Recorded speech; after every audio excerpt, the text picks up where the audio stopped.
All right, let's go to our top story of the day, and one that's been resonating across the world. Some in shock and surprise, and some people have been enjoying their situation. All right, okay, let's cross now to Sherwin Bryce-Pease, who's in New York, who's been catching up and catching his breath, I guess, with all that's happened today. Sherwin, we've been hearing lots of reaction, but also we heard a speech a short while ago from the losing candidate, Hillary Clinton, and it was a hard one for her to give. Yeah, we're not really catching our breath, Peter. We're just trying to make sense of the developments over the last 12 to 24 hours.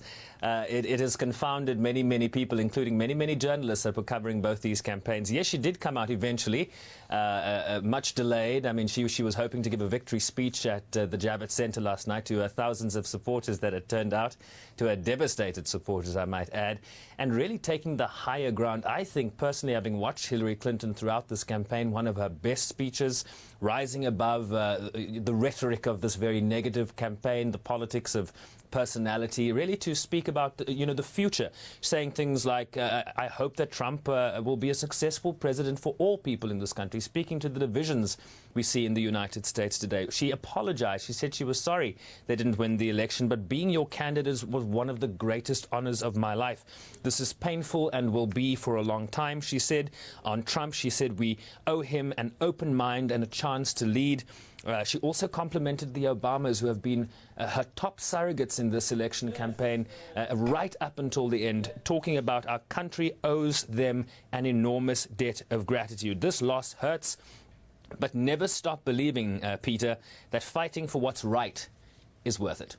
Right, and President Barak Obama spoke a little bit later on as well, also calling for unity and I guess trying to get people to move forward and not give up as well. But you've been speaking to other people, and someone that we know quite well in South Africa. Yes, someone that many people thought at one point in South Africa's political history would also break the glass ceiling. Phumzile Mlambo-Ngcuka, the current executive director of the UN Women, a former deputy president in South Africa. We spoke to her just a short time ago, and we'll be sending through that interview any moment now, about the historic nature of the first woman candidate to lead a major political party in the United States into a presidential election, of course falling short at the final hurdle. And this is what Phumzile Mlambo-Ngcuka told me just a short time ago. This, for me, was an important moment, and also for the women of the world, because through her candidature we had an opportunity to lift the aspirations of women in many parts of the world and take the road of gender equality in the US and outside of the US. We have missed a significant historic opportunity. On a personal level, she said she was gutted. She was very disappointed by this. A Hillary Clinton presidency, a female commander-in-chief of the United States, would have opened a lot of doors for the type of work that UN Women works on. Their mandate is to see women in powerful positions, to see boards of companies to be more representative, to see women reach the highest office in the land, none more so than the White House and the United States presidency. So some personal reflections from her.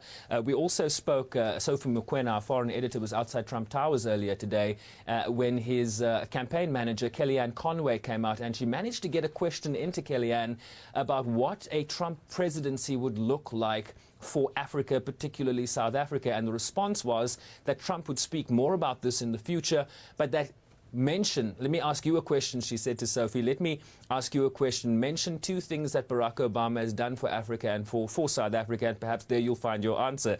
So she's touting the fact that, Obama and the Democrats perhaps have not done as much for Africa as Republicans might in the future, but that is certainly something we'll have to look at once President Trump takes office on the 20th of January next year.